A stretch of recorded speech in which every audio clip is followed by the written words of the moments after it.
Hi, doll. Welcome to part 3 of the Maldron Hotel. Yeah, part 3, 3 weeks later.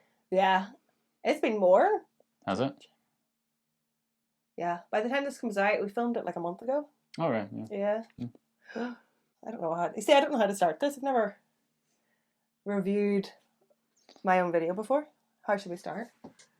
You're not reviewing your video. You're just reviewing what happened. Like you're just going over what the things that happened in the video, right? I have got the last episode here. If you see me looking down, our first experience ghost hunting. Your first experience ghost hunting. You've ghost hunted before? I'm just walking around places, not with equipment, but. Well, that's what I mean. It's like first time with equipment. Ish. Equipment-ish. Yeah, not very good equipment. Okay, on the equipment, since we're there, what's your opinion? What did you think of our equipment? The equipment? I think it picked up some things. I didn't hear it, but you heard it, it seems. Some of the recorders, yeah, you can see it in the second video, right? In part 2, there were some things said in response to what we were trying to get out of the ghosts. Yeah. So what did you think of the cat balls? The cat balls, they didn't go off at all. They didn't go off at all. I don't know if I've done it wrong. No, because when we entered the house, I can't speak. When we entered the hotel room again, they went off. Right when you opened the door, yeah. The cat balls went off. So they were working and they were sensitive to movement. Yeah. But they didn't go off at all. So there must have been no ghouls in our apartment. In our room? Yeah, in our room. I was thinking whenever I watched it back, I should have left one of the lights on. Because if there was something like an orb or something in the room, we weren't able to capture it because it was so dark. But I think you're also supposed to put the cat balls on the ground, aren't you? I don't think it matters where you put the cat balls. Well, you want to keep it low. Like, what if how's the cat going to trip a cat ball that's up here? I've also seen other people, It's not for the cat, it's for the ghosts. The cat is a ghost too. Cats need rights. I've also seen other people doing like the ghost hunting in the room with the cat balls, and you're supposed to put them around. Invite a ghost in, and then a cat ball goes off. So basically, wherever they are asking the questions, they will put them around, surrounding them. Yes. So then they can see, oh, something moved over there, and then they freak out and they change the camera. Yeah, so we can try to do that next time. Okay. If we're in a place where we can actually place them. The problem with the hotel is that somebody's gonna walk out and then, they'd be like, "What are you guys doing? Like, are you playing with cats?" Well, I think next time we'll just do it in the room as well. No, not in the room. No. Jaron doesn't want to go. No, I think there's no point of doing it in the room. Like, no, there's no point. You want to do it where you're trying to summon or to bring the spirit to you. There's no reason to just leave it anywhere. Maybe overnight you could leave it somewhere, not in the room. Yeah. Well. Yeah. Don't invite ghosts into your room. That's crazy. Well, the next video. Well, right. They don't know it yet, but. The next video we're going ghost hunting with my friends, Kirsty and Toya. What if we were to do it in their room? Yeah, let's do it in their room. We'll bring the cat balls and we'll go ghost hunting and invite them. By I'm going to sleep well, I'll tell you that it'll be too late. I am going to sleep well that night. I wish I could get one of those like cameras on your phone. And then you can watch it while they're sleeping and see if they freak out. Should we get a night vision camera? Or try to set up something that would be pretty funny to set up a night vision camera, yeah. Yeah, but you can get this motion sensor. You can just plug in your phone and set it up and it turns on and records when there's movement. That'd be cool, yeah. Yeah, there's plenty of things to do. Yeah. But anyway, do you want to go over what happened when we were in the hotel? Instead of just, rambling about things that don't matter. So the first place we went was the 3rd floor. What did you think of the 3rd floor when we entered the 3rd floor? So like in episode 2, part 2, it was much colder. Like we said that in the episode. Much colder, much scarier, different. I wouldn't say it was scary. I don't know. It was like different light bulbs or something. It was like... The lighting was different. It was almost romantic. Like when you like set the mood and you turned on the lights. It was like that, but like... Yeah, almost, but like a haze. So like the lights were like on and off, kind of like a weird feeling. Romantic. That's all I heard. Romance. It was not a romantic time. Ghosts want to be courted too. Okay, so yeah, I thought like the ceilings were so high and the windows were so big. It gave you that old hospital, old school feel. which was really spooky. Okay. Yeah, it was scary. Well. And then, to me, it seemed like it was getting colder and colder the further we went until we got to the very end where there were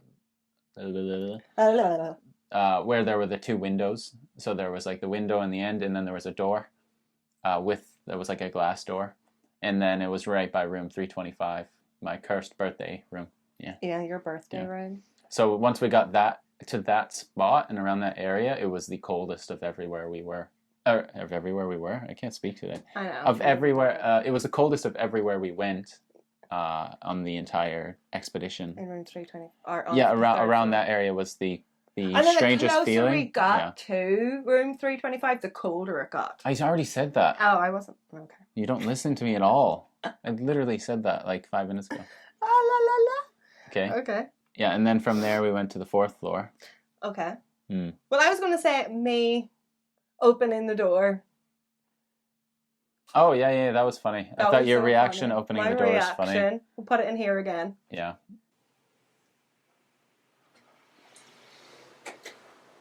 Holy shit. It's the door. Holy shit. Holy shit.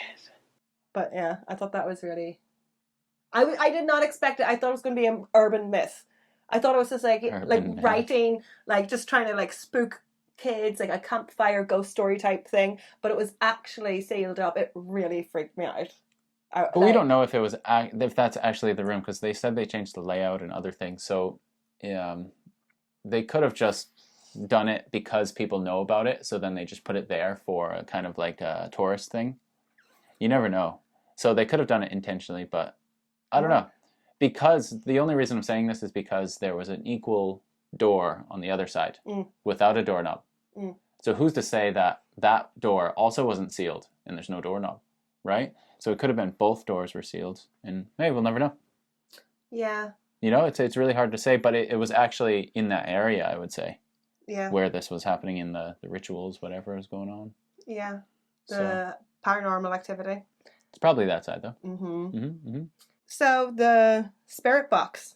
Oh. So we did the spirit box at room 325. Yeah. And actually I forgot to do it after that. And is that like... It's okay, you used a little handheld recorder. Yes, instead. but I did prefer the spirit box. I think it looks visually better. And it seemed to also get some cooler feedback, like in terms of voice. Yeah, you could definitely... you heard more words through the radio. You could definitely recognize words better compared to the handheld voice recorder.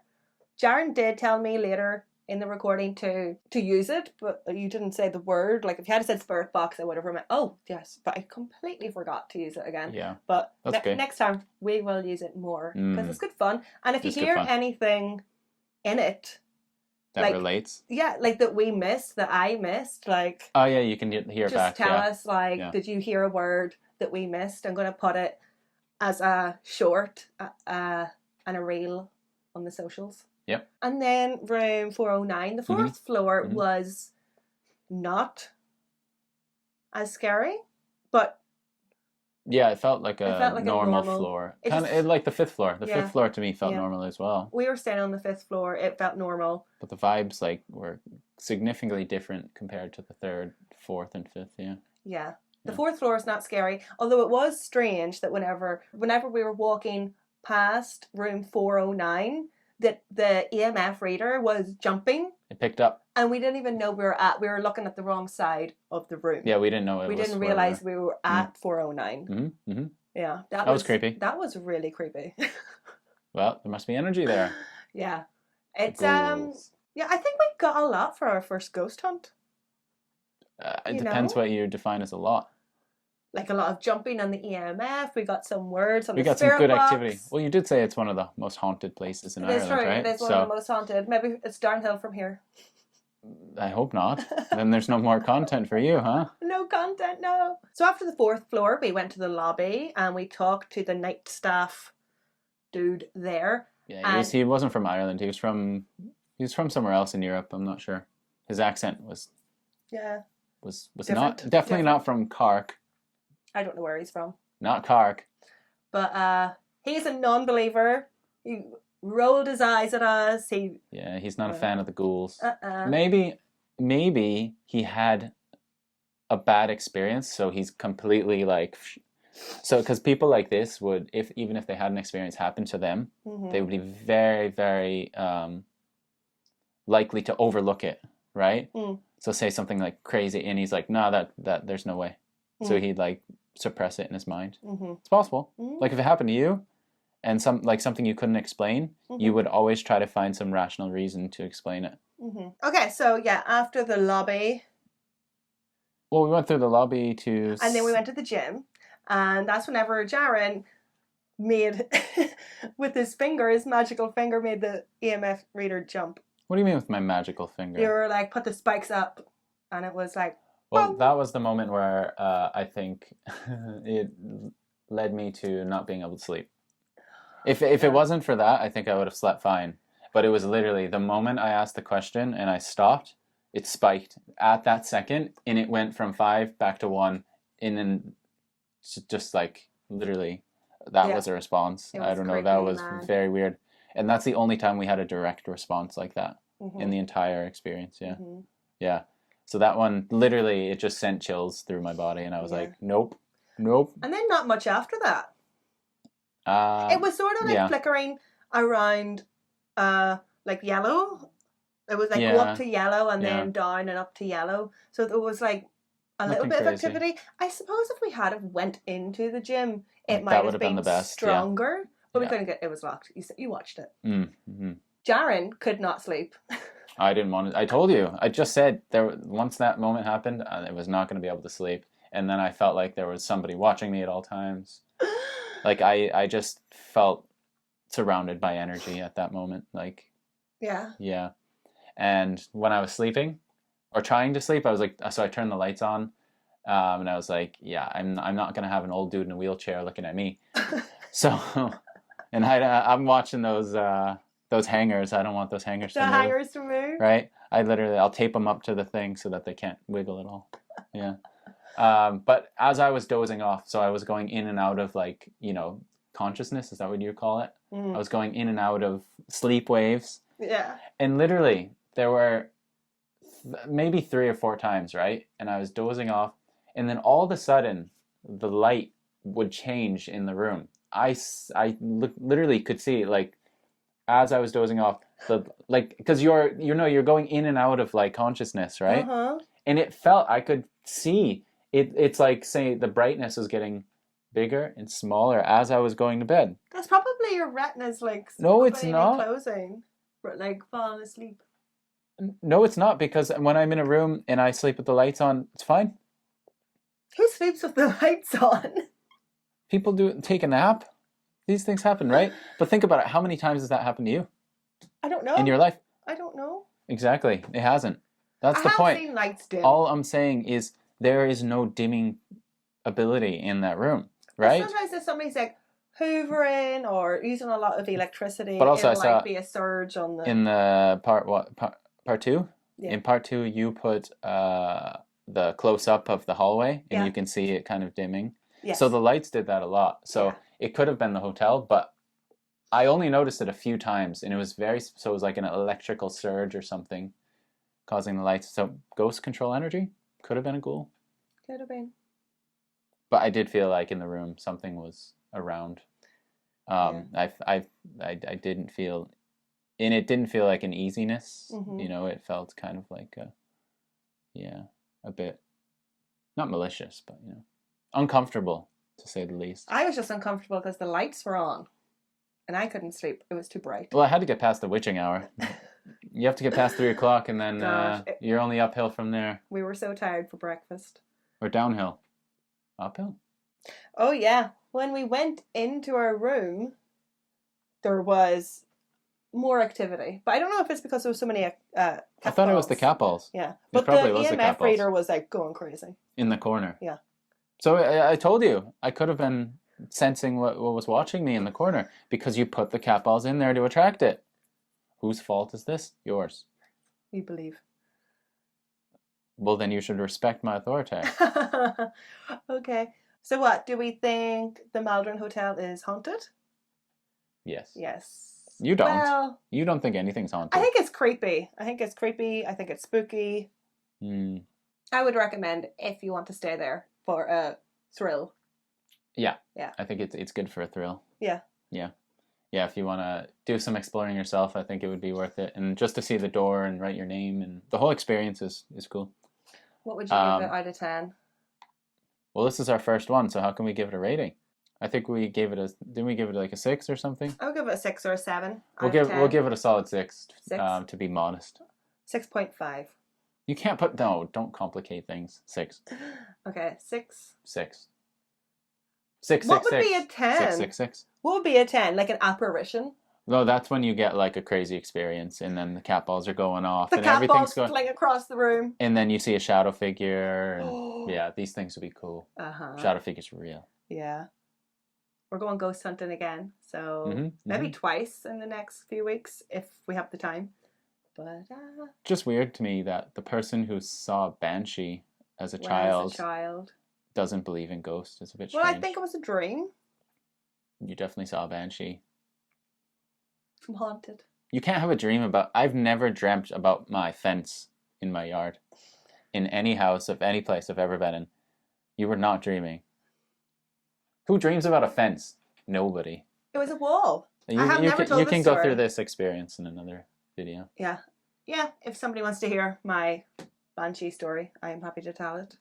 McBanshee. Okay, so also, I would like to know of more haunted hotels and locations, particularly inside, because Ireland is very wet and it's hard to record outside. Haunted hotels or Airbnbs or... Airbnbs? I don't know, boats or something. How many haunted Airbnbs do you know of? I don't know any. I think you're making something tell me. Up. That must be a thing, yeah. I know that there's like there's like a big castle-y hotel thing up here in the north, and there's like a bridge, and the bridge is haunted. Oh, are there trolls under it? No, like some stable boy hung himself or something like that. Wow. Yeah. So. Well. There is. Tell me. Tell us where to go. Subscribe. Like and subscribe, and comment where to go below. And if you heard any of the ghouls speaking. And please tell us if you heard any other words that we missed in the spirit box or in the voice recordings. Yeah. And tell us, like, what do you want more of? I'm going to do more spirit box because it was fun. Yeah, more spirit box or any other devices we should get. I got a new device that's like a green light. That will be in the next ghost hunting. Oh, yeah. Cool. I want to do a quick thank you to the Patreons. Renee, Stephanie, Emer, Justin, Vicky, Deborah, Jen, Toya, Laura, Jason and Terry, Sydney, Karen, Leanna, Sarah, Angelina, Lou Marie, Sarah G, Kirsty B, Francesca, Sean. Great. All right. Great. Slán. Goodbye. What was that? I don't know. You're weird when you film.